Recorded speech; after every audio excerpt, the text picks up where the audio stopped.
Alright, I promise I'd at least get off the shirt, and even if I didn't shower yet. But I mean, I got rid of the other shirt because reasons, because I don't want my viewers to think I'm not even taking care of myself hygiene wise. But you know, and in lieu of that, I wanted to make sure that the next shirt was something I actually wanted to wear, which was simple enough. But why not go a step further and wear one that I still wanted to wear, which was this one. The one that came from, let's see, how long ago was this? 10 years ago? Jesus Christ. No, not even 10, but like almost 10 years. Like it was like a 9 or 8. Because I made this in like 2014, 2015. And it was, or earlier than that, maybe earlier than that. Maybe have been a hard time. 2012, 2013, maybe. But, no, that was really hard time. Maybe not necessary, but like, in a nutshell, maybe more than 5 years ago, I made this shirt for my friend in high school. And it isn't aging because of the years. It's because it's been in a package labeled Tony Special Shirt the whole time. Thank you, Dad.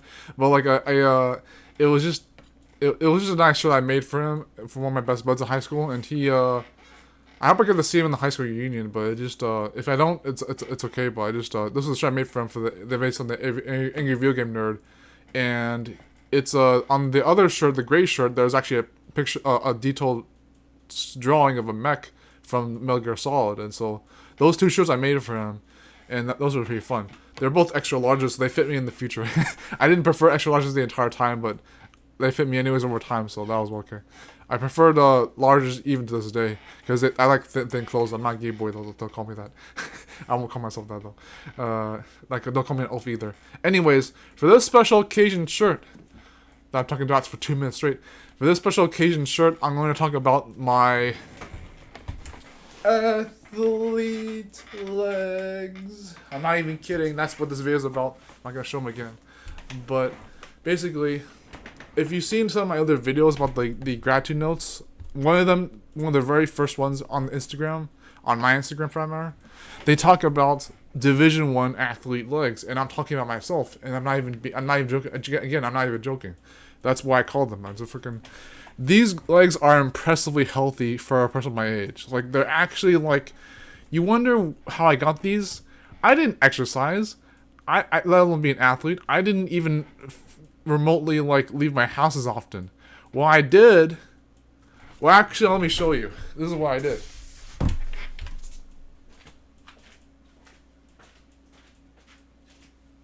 Wait for it. Wait for it. And by the way, let me turn off the side. I don't want to come back. Because fuck lighting. By the way, yeah, fuck this light too. Nah, okay. Pacing. That's all it took. It just took pacing. And if I'm allowed to be drastically more exaggerated than that, what it took was pacing and attitude. And I'm not even kidding, manifesting a good attitude, because if that didn't come with it, then the belief that it was possible was still important to me. If it wasn't, then it was going to at least be something else that was relevant to that. But pacing around to prepare for the Olympics. Oh, wait, I didn't say that. I'll get into that later. But pacing around, healthy attitude, and basically just never giving up until I forget how to give up. It's those last two are about attitude. But if the more practical approach was just pacing around for years on end.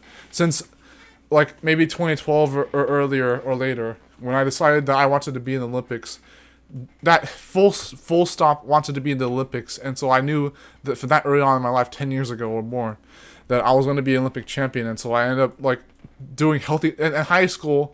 That was where I was more than 10 years ago. In high school, I would eat healthy foods. I would not like hurt myself in a drastic way that I regret later, like getting my legs cut off or whatever the fuck. Like, if I was going to put myself in danger like that, then I was already worth saying with it. I was a professional wannabe the entire time, so even, as I keep saying before, I tried to say that before, but I was a professional wannabe who wanted to take more risks, or unironically take more risks and also do professional shit that I thought was professional. But if I don't believe in entertainment results at that point, then even to this day, they're going to hell. So, but, yeah, I see myself as an athlete, even though I don't even exercise. What do you know? But Tony, if you're an athlete, then why are you also a creative? Well, why can't you be both? My ex-crush was one anyways, so she was both a creative and an athlete, and a businesswoman, I guess she is now. Whereas my other ex was a little bit of a businesswoman and creative. But, you know, the economies I made up on I just made a video about the economies, what the fuck. There goes monetization again. But the dichotomies I grew up with in high school, by the way, were things like business, arts, sciences, technologies, and health. And so the health I attributed and just conceded with athleticism and all that, exercise. So it's like, you know. But yeah, in lieu with creativity, my athlete life is also non-existent because I am an anti-creative who is creative. So what that means is I'm basically someone who is very creative but doesn't see himself as a creative because he doesn't believe in creativity yet. I'll get to that later. I promise I'll expand on that without giving you too much hiatus or cliffhangers. I do believe in creativity. I just think that most people aren't creative the way they think they are. I made that point in the last video, but like a little bit.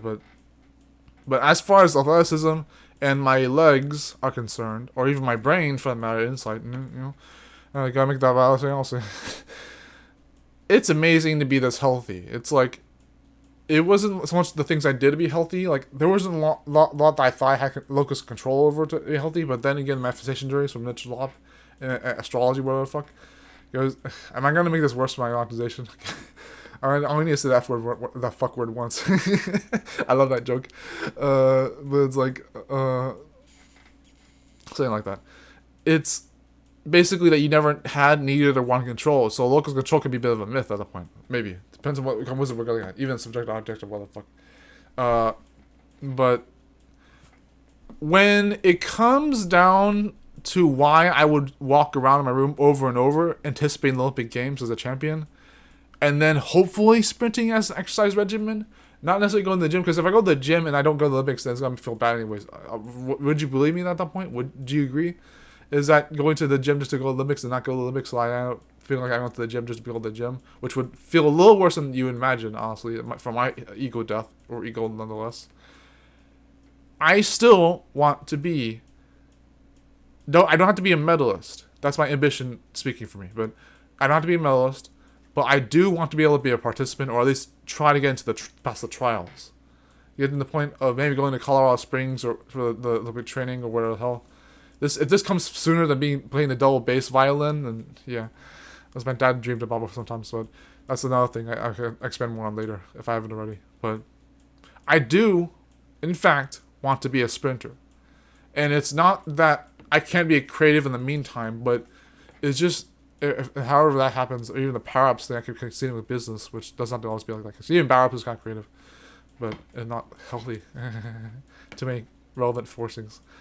Relevancy forcings, but I want to sprint, I want to hopefully swim, and then I wrote on the community tab, which we just got this month, thank God, last month, but that I also would prefer to be boxing as well, and maybe even pole vaulting. No, not pole vaulting, but the hammer swing thing that you do with the disc.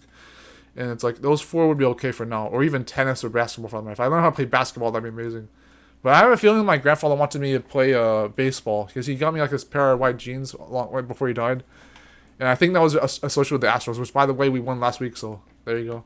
But maybe either he wanted me to follow my dreams, but it's kind of nice to just have these legs and be really healthy and not get tired standing up straight for hours on end, which helps a lot at work, by the way. On the work weekends, I don't even have to worry about having a mattress under my feet if I'm not a cashier, because I can just do the bagging and the restocking the shelves and the stacking the carts and not get tired at all, even if I'm outside all day, without needing to be. But it's just, you know, I still prefer the sun though. I like it for the vitamin D.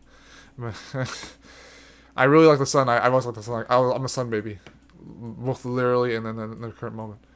But I don't get tired at all, especially from walking. I never get tired. I can be grateful that I have these legs because I look handsomer with them, even though they're hairy. I never get tired. I look handsome with these legs. I can hold my weights even with a long weight above it.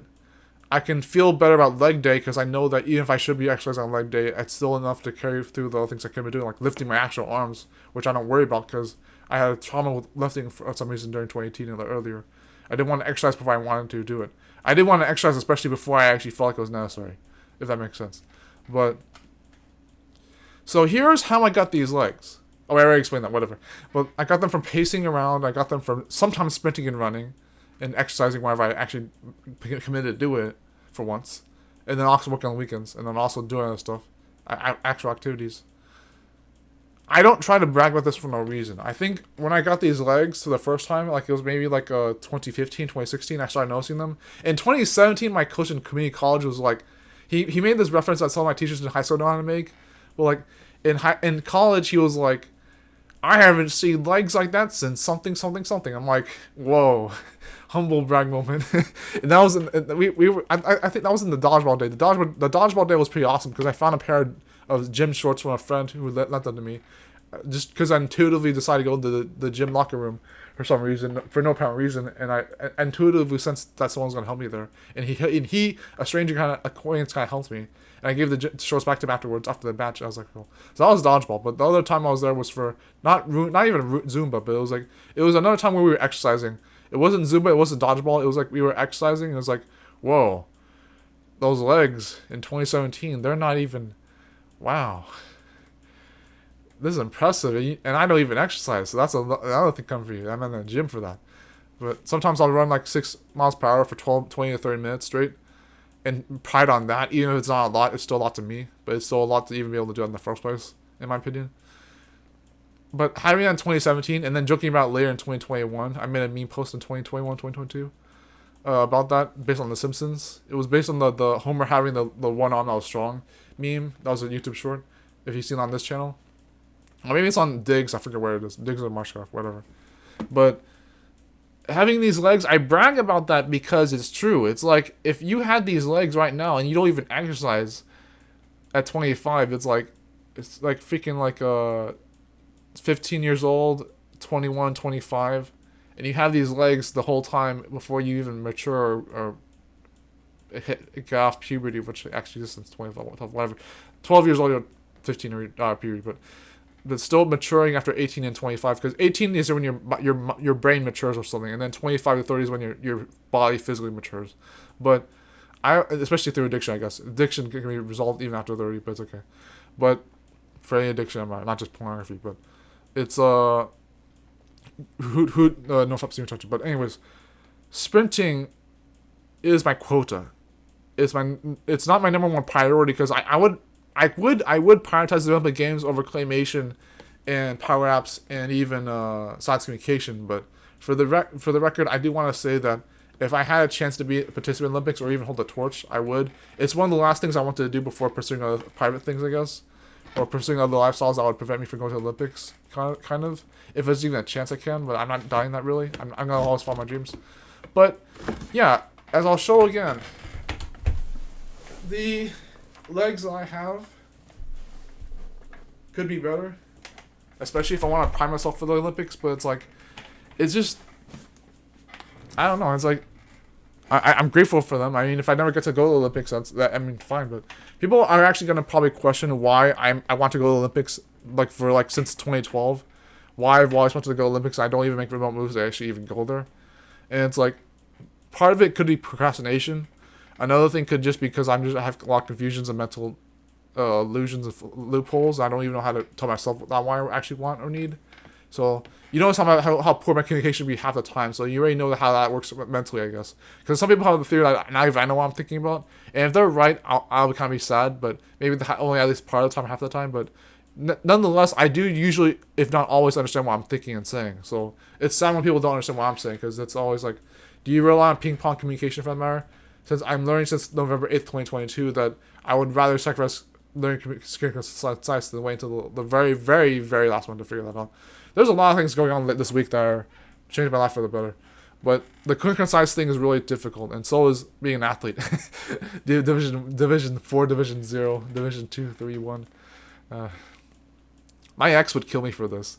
She would actually be mad if she found out I was trying to be an athlete after all these years of not even participating in sports in high school and college, and then just suddenly doing the Olympics after age 25, age 26, 27 later on in the years. I'm probably going to miss Los Angeles and Paris, but Brisbane might be okay, or later. If I go to 2036, it's yeah. But my ex-crush, she would be so pissed if I actually became a gold medalist in the Olympic Games. She would be so pissed, because she was an athlete since she was a kid. She was an athlete since she was a freaking toddler. She was running around her backyard. Then she literally became a D1 athlete in high school or college. And then when she was in college, she didn't have the opportunity to exercise because she was getting an architecture degree. So she was already doing stuff to be a businesswoman and an athlete. And it was like, and the whole time she was trying to get out of her struggles and her traumatic childhood. But it's like, enough on that for now. But yeah, she would be pissed if she found out I was a successful gold medalist in the Olympics. I don't think she would give a shit, but that's the idea. Is like, why this Tony Cashman guy suddenly just gets his life stuck together all of a sudden and puts it in a way where he suddenly gets to be an athlete, zero to hero, and just doesn't even try, or not that you would understand at least. I'm not trying to brag about that either, but not really. But and the reason I think this happens is because everything happens for a reason, and it's like, that I didn't literally do nothing for this, right? Like there are some things I did sacrifice and struggle for in my life, and since the very first vlog number 1 I made on this channel, No Fat Watson and lifestyle discussion, I talked about how it's not that it's not fair, but every time I say that, every time I say something's not fair, people also know how to respond to that. That's a little personal, but it's worth publicly making a point about. But it's like how wants shouldn't have to always be things you have to struggle for, and it's like, yeah, but one of the things that they actually learn in athletes is pain, and the pain to not give up no matter what. They always go after falling down, and perseverance. It makes me kind of disgusted that people put athletes on perseverance when the athlete that I knew that I was in love with, and she didn't become persistent in the right ways, I would imagine, but maybe that's just my biases, confirmation bias or whatever. She didn't become persistent in the way that I thought most people would have become persistent without exercising. But even though she thinks most people should get some form of exercise, which used to traumatize me a little bit until I realized that you don't have to become the same person for the same actions.